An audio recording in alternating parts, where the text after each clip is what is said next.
Welcome back. My final point tonight is a question that's legitimately been nagging at me this whole week. What exactly does the Women's March want? I'm totally serious here. This is not a rhetorical trap. What was the objective of that march? These women in their pink genitalia hats, screaming in pain at the idea of President Trump, something like 2 million women worldwide.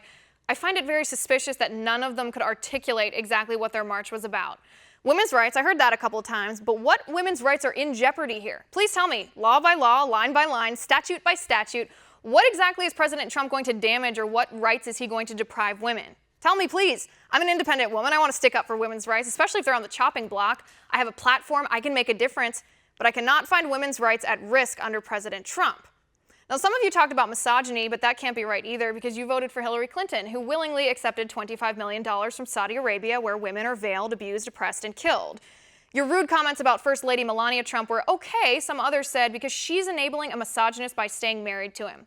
Again, you voted for Hillary. She's still with Bill. He was actually impeached for lying about his extramarital sexual shenanigans. Some of you said you were protesting homophobia, but that can't be it either because President Trump is the first president in U.S. history to take office supporting gay marriage.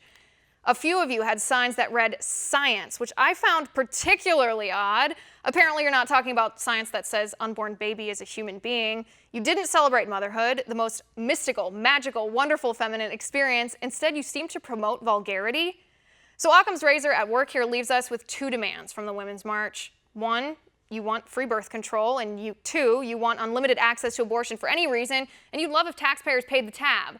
That's why you kicked out pro-life feminists. That's why you refused to publish a goal for your march. It's too disgusting to admit that 2 million women just marched to celebrate killing our unborn children, and you're too entitled to spend $4 at CVS and buy yourself protection. Sounds pretty nasty when the truth is exposed, huh? And to boot, these women left their trash for others to clean up. Something symbolic there, and certainly nothing to be proud of. And that's my final point tonight. You can reach me on Twitter at Liz_Wheeler. If you like the show, please send me an email at oann.com/contact. Don't forget, if you miss an episode of Tipping Point, you can now go back and watch the archives up to 2 weeks ago on cloudtv.com. There are 2 weeks worth of episodes saved there, cloudtv.com.